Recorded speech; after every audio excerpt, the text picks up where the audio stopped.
everyone, welcome back to my channel. My name is Prakriti and today I'm going to be talking about my top 10 best and worst books of 2023. If you missed my last video, I talked about all of the books I read this past year, but I did want to take some time to dedicate what the standouts were for me this year for both good and bad reasons. So let's just go ahead and jump right into it, starting with my best books of the year. My number 10 book of the year this year was A Good Girl's Guide to Murder by Holly Jackson. So this book is about a girl who is in high school. I believe she's about 15 or 16, and she's trying to solve a murder that has plagued the town for a while regarding a missing teen. And she's doing a paper in her English class, and that's what she decides to write the paper on. The book has a lot of twists and turns, and the main character, she doesn't think that he actually did it. I really enjoyed this book so much, especially for a YA, because that's not my favorite genre. And I really liked the characters. I thought that they were well developed and very age appropriate in the sense that I felt the dialogue was very true to a 16-year-old. The twists and turns that it took me on, I could not put this book down. I just kept wanting to know more and wanting to know the story. My number 9 book this year was The Inheritance Games by Jennifer Lynn Barnes. I absolutely loved this book. I ate it up. I could not put it down. This is another YA. Very surprisingly, 2 YAs consecutively in my top 10.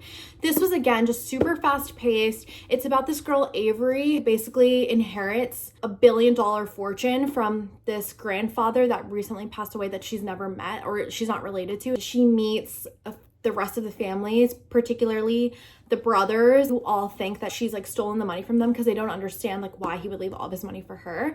And it turns out that this man that passed away loves games, loves puzzles, and he essentially leaves a mystery for them to solve to understand why he did what he did. But it was just so good. I really liked it. Super fast paced. And again, I just could not put it down. I read it in one sitting because I just needed to know what happened next. My number 8 book for this year was Daisy Jones and the Six by Taylor Jenkins Reid. I absolutely loved this book. It was so different from what I expected, but I loved it. It was such a interesting way that the book was written. Essentially, this book follows this band who is trying to make it, I think it's in the 80s, and it talks about the struggles, what it takes to make it in the industry. It was a fantastic book, really well written. All the characters were so frustrating because they were going through a lot of things, but they were so realistic and such real life problems that it was just such a good depiction. My number 7 book this year is Swear on This Life by Renee Carlino. This book is so fantastic. The way that it's written is so unique. Basically, it follows the main character. She basically is a TA in her university, and she comes across this book basically from her colleagues and whatnot and her friends. She realized that the story is about her life, and it's written by her ex-best friend or her childhood best friend, childhood lover, but nobody else knows that, and it's written under a pen name as well. So it's just so interesting the way that it's written, because she basically you're learning what her story was and what their story was in real time as she's reading the book. So you get her perspective, and then you actually get a book inside of a book. It was so fantastically written, amazing, super good. My number 6 book this year was From Lukov with Love by Mariana Zapata. This is such a well done enemies to lovers, also technically best friend's brother. And it was just so good. I felt for the characters. I felt I was in their relationship. I was really rooting for them. Basically, this book follows Jasmine and Ivan, and Jasmine is trying to make it in figure skating, and Ivan is basically the best figure skater in the league. And something happens, and they basically end up pairing together for pair skating, but they don't like each other. He is her best friend's brother, and they've never gotten along since they were little. It was just so good. I read this book twice this year in the span of 6 months because it was just so good. I loved Ivan. It was just really well done. I went through it really quickly. Her books are pretty thick, but again, it was just so well developed that it went really quickly, and it was a fantastic book. Really recommend. My number 5 book this year, I'm sure you saw this coming, but it was Iron Flame by Rebecca Yarros. So this is the second book in like the Empyrean series, but it's basically, this is the sequel to Fourth Wing. This was probably my most anticipated book this year, and it was fantastic. I didn't want to say it didn't disappoint because it wasn't as good as I thought, but it was still really, really good. The way that I binged this big ass book, like how many pages is this book? Like over 600 page book in 2 days. In 2 days, I read this entire thing because I was so invested in the story, so invested in the characters. So I think a little bit of the dialogue was a bit underdeveloped, but the story was just really good. And especially the ending, I think about the ending all the time. And even though I thought that the dialogue was a little bit underdeveloped, I thought the fact that I was so invested in the story is a good sign, talking to how much I like this book and how much I like the series. So good. Could not put it down. Highly, highly, highly recommend. I'm sure everybody's read this, but if you haven't, get on it. Fantastic book. My number 4 book this year is The Unhoneymooners by Christina Lauren, and this is a perfect enemies to lovers, little quick romance read. I read this book actually 3 or 4 times this year. It was so good. It's a really easy, lighthearted read. I thought the characters were really well developed. I loved the banter between the two of them. I thought that the enemies was done really, really well. I found myself laughing out loud a lot, and I was so rooting for the characters. I thought they were a really good match, and I really liked the sister dynamic as well between Olive and Ami, or Ami. But it was just really well done, and it was like a really good romance read. So if you're specifically into romance, if you're specifically into enemies to lovers and you haven't read it, you really should. It's really good. My top 3, my third book of the year was Fear the Flames by Olivia Rose Darling. I love this book. I think this book is really underrated. I haven't heard or seen a lot of people talk about it. It's just really good. It's basically if you could throw everyone's favorite tropes into a fantasy novel and not miss anything, that's what this book would be. There's enemies to lovers. It's a really cute boy. It's like a guarded boy, like a morally gray girl and boy, which I really liked. There's like dragons and powers and mermaids and like prophecies and like all of this stuff. There's a lot going on, but it was just really, really well done. Again, this is a thicker book, but I could not put this down. I'm like ready for the second book, and meanwhile she's like republishing the first book. But again, I think that's just like a testament to how much I really like the story, and I really, really recommend this. I haven't seen a lot of people talk about it. My number 2 book this year, I'm sure everyone can guess, it is Fourth Wing by Rebecca Yarros. This book has made me feel in a way that no book has ever made me feel before. This book was just fantastic, really well written. I loved the story, I loved the plot, I loved the dynamic between all of the characters. I thought the characters were more well developed in this, and I loved the, like, yeah, there was the Xaden and Violet, but I also loved all the other characters like Rhiannon and Bodhi and like the family. And Tairn, I loved Tairn. Like, he's so good, and his relationship with Ondarna is also really good. Such a good book. Really recommend you reading it, even if you're not into fantasy. It's a really easy plot line, so I feel like it could really get you into it if you're not into it. And my number 1 book this year is Ballad of Never After by Stephanie Garber, which is the number 2 book in the Once Upon a Broken Heart series. Let's just take a moment. I just can't. Jax and Evangeline are probably like my favorite couple I've ever read about. The story was just so good, and Ballad of Ever After gave and it gave and it gave. The ending wrecked me. It ruined my life. It was just so good. This is 100% the best book in the series, and it was just so good. Like, everybody needs to read this book. Everybody needs to read the trilogy, but this book is enough to like make you read all 3. It's just so good. Really, really recommend. So those are my top 10 best books this year. So now let's go over my top 10 worst books this year.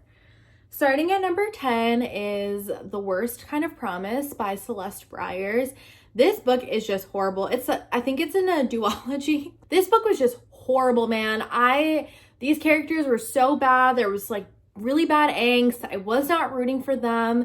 The relationship just seemed so stupid, and they were literally hiding for like no reason. And like, that's what gets me, is because I felt like it was so unnecessary. Like, why are you hiding? Just like, number 9 is The Spanish Love Deception by Elena Armas, and I read this after The Honeymooners because I thought I would really like it because I thought it was like a similar trope. Not good. Again, I believe this is also like a workplace romance thing. It just wasn't good. If you want a good workplace romance, I would read The Hating Game by Sally Thorne because it's better. It just, the characters did not have chemistry. I didn't think that their backstory was well developed. I also thought that they were kind of like insta-lovey. As soon as they like went on this trip together, I feel like all of a sudden he just like got all this like affection for her. And also like the whole her ex thing like just skeeved me out. Like he was like her teacher. Like what the hell is happening? So not my favorite. Then I have Luna and the Lie by Mariana Zapata. This one kind of goes in tandem with another one that I have ranked higher in this list because I dislike that even more. But most of her books are on enemies to lovers. And this book was just so cringy. I thought that the main character was so like typical and like not likable. And then I thought the guy was like so unlikable and just cringy. Like this whole book was just cringy. I didn't root for the characters. I thought that the family thing was also like not well developed, and I was kind of disappointed because I really like an enemies to lovers, but again it went from like nothing to 100. Not good. Don't recommend. Number 6 on this list is Conversations with Friends by Sally Rooney. This book, it just didn't give because I felt like not only were the characters really unlikable, but there was just no plot to the story. And so when I don't like the characters and there's no plot, I just like don't have a desire to keep reading because I just don't think it's good and I don't feel like it's worth my time. Specifically the main character, I really like hated her. I didn't think that she made any good decisions at all ever, and I was not rooting for her. Ugh, so irritating. Number 5 was Did I Mention I Love You by Estelle Mascamy. I talked about this in my previous video, but this one I just don't like. I don't like the whole stepbrother thing. I think it's weird. And with this, like, she just seems like so stereotypical, like this like rebellious teenager, and like I'm in love with my stepbrother. And then the whole ending was just really weird because they basically said that they, spoiler alert, loved each other and then like went their separate ways, but then they're still gonna clearly keep hooking up in secret. But I'm like, that's literally like that's your brother. Like, that's your bro. Like, what are you doing? Like, it's not working. It's not working. Find someone else. Number 4 was the one I alluded to earlier. It is Under Lock by Mariana Zapata. So this one I just thought was even cringier than Luna and the Lie. And if you can imagine how much I don't like Luna and the Lie, you can see how much I didn't like this book. Also, this book and Luna and the Lie are exactly the same. Like, there was no need for 2 books to be exactly like this. I think I'm probably getting them mixed up at this point, but there was just no, like, yeah, it was just not good. I wouldn't recommend it. Mariana Zapata has some really good books, but these two are not them. My number 4 was A Million Kisses in Your Lifetime by Monica Murphy. I have absolutely no idea why this book is so highly rated and loved by everyone. I thought this was one of the worst books I read this year. He literally just has like a kink for her.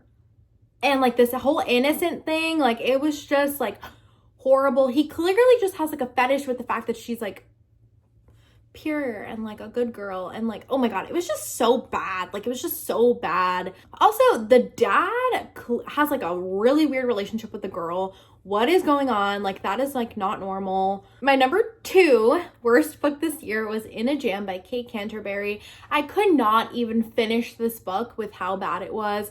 I thought it was, I literally just thought it was so boring. I literally thought I was gonna like pull my eyelashes out with how boring it was.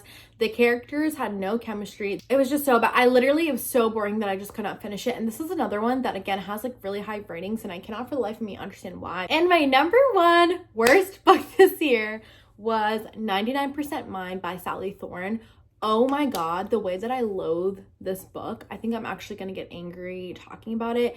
It was just so bad. It was just so bad. And honestly, I hated the girl. She was probably my least favorite character ever written, and I just like could not get past it. She was so annoying. Like, I genuinely think that this author tried to write the most annoying girl in existence. I don't understand. I don't even think somebody like this exists because she's so annoying. And I've met many people in my life. No one, and I mean no one, has been as annoying as this girl in this book.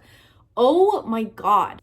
So that wraps up my top 10 best and worst books of 2023. Thank you so much for watching this video. Please let me know what your top 10 best and worst books were. Again, thank you guys so much for watching, and I'll see you guys next time. Bye!